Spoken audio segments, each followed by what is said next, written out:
An update on Matt Paradis. It's a serious injury. He's got a broken leg and torn ligaments, so he's going to be out for the year. He's going IR. His surgery is probably going to be scheduled probably end of the week or next week once the swelling goes down. So tough loss for us. Questions? Is your first thought McGovern staying at center? Yes. I mean that's our natural move for the O-line. It's McGovern at center and Eli and Billy Turner maybe at guard. So we'll see what's our best five, for the next ball game. You replace his knowledge, as it were.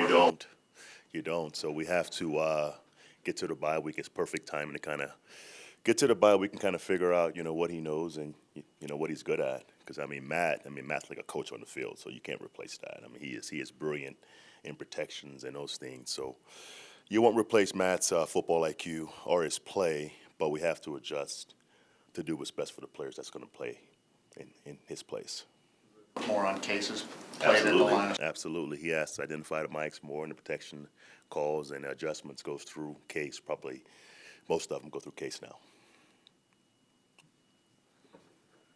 What's your comfort level with McGovern? I know he's worked at center when Matt was recovering from his hip injury. He did a good job doing that spring, when Matt was recovering. So my comfort physically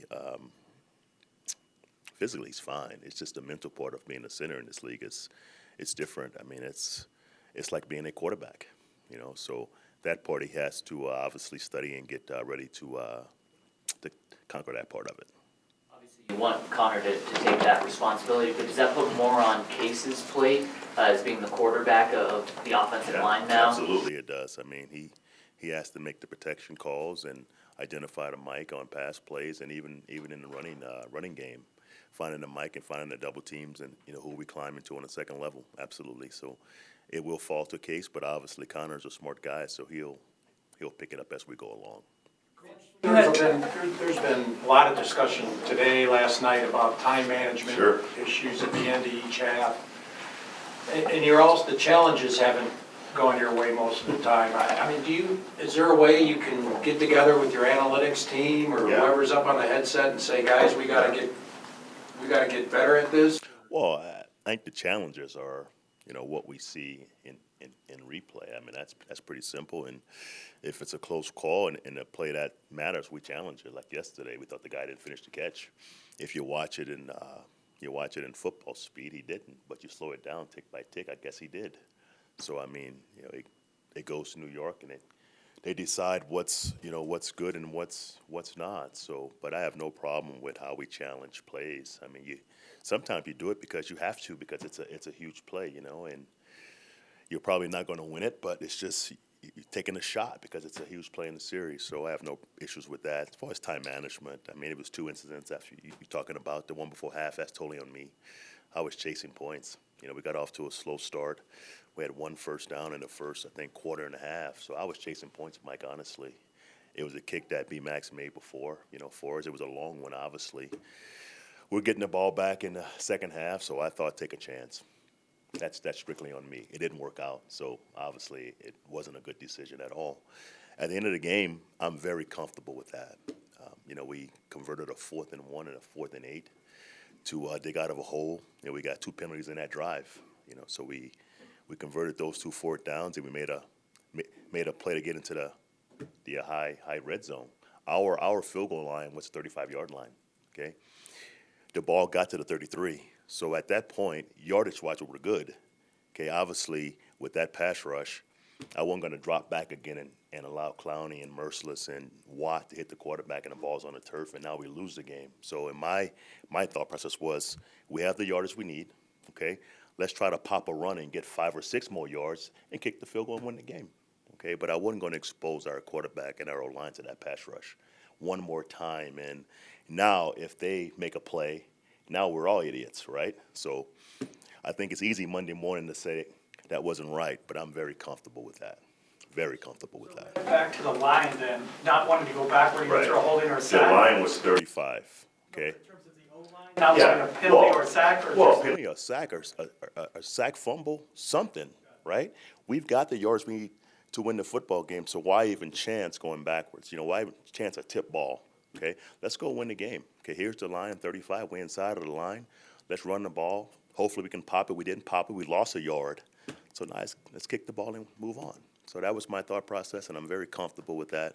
I have no problem with how we handled that situation. So halftime, put that on me. I was chasing points. That's wrong. Their defense is really focused on stopping the interior run. Do you think that that's going to be a trend moving forward, whether teams forcing you to get outside or throw the ball? I mean, if you play our team, I would. You know, I mean, we're a very good running team. So, I mean, their focus was to load the box and to stop the run and keep the big plays to a minimum. So they did a good job there.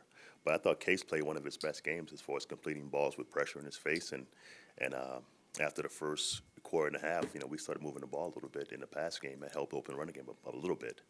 But it's a really stout front Houston has. So we knew it was going to be tough to run the football against that front.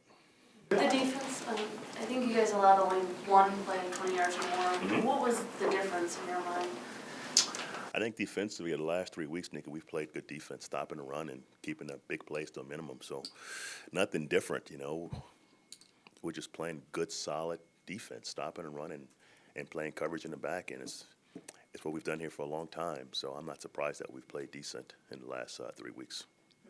At 3 and 6 now, games are dwindling down. Yeah. How difficult is it for you to lock out what your future may hold with leading this team? Yeah, that's not my focus. My focus is our team, getting our team ready to play weekly, and you know, obviously, you know, we've got a month and 3 weeks left in the season to win some games. So that's not my concern right now. My future, it's about the players and the coaches and winning football games. Have any sort of conversation with John about what you want from the bye week on? We talked this morning about our football team, but no, I mean, it's going to be a normal bye week. We're going to go back and reflect and see what we've done well in all 3 phases and kind of build off that. And what we haven't done well, we're going to go fix. That's your bye week. And, I mean, our team's competitive. We've all seen that, but we have to finish games better. Because When of you where say you are, that- has it made you do things as a coach? Because in terms of trying to get over the hump, that maybe you take chances you normally wouldn't, or you got maybe a little more conservative one, is it because of the way it's fallen? If you have a winning record, I mean, you don't go for a long field goal yesterday, in my opinion. But, again, I'm chasing points, trying to get us, to the point where the game's tied and we can win a football game. So you do take more chances when you're on the other side of things. So I do agree with that, and that sometimes happens during games.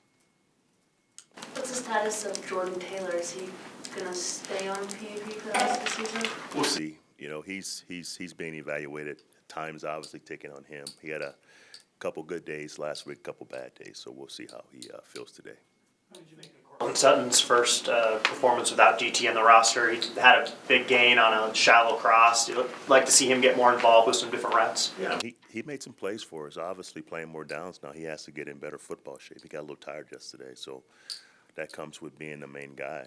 Playing more downs and playing full speed for 50 plays. That's tough. So he has to get in NFL football shape, and when that happens, he's gonna, in my opinion, be a special player. But you can see it yesterday. He can make plays with the ball in his hand, so it was fun to watch him do that.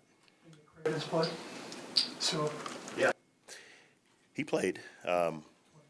It was up and down, honestly. He hadn't practiced enough to be perfect at his job, but as far as running and hitting and instincts, he's got those things. It wasn't perfect, but he did make some plays for us. Did you lip read what Bill O'Brien said at the end of the half? Or? I haven't seen it. Patrick kind of informed me of something that's going on, but again, Mike, come on. I'm not concerned and focused on that. I'm really not. A comment to Mike Silver after the game yesterday about the final approach and final stages of the game, and he said, that's what they do over there, I ain't a part of that no more, we like to win over here. One could say that that's just a player being sour grapes to a team that traded him. Sure.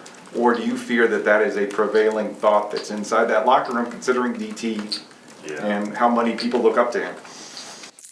I think it's just a player who won a game, who was excited to win the game, and again, that's not my focus or concern right now as far as who's saying what and like high school conversations of, after the game facts.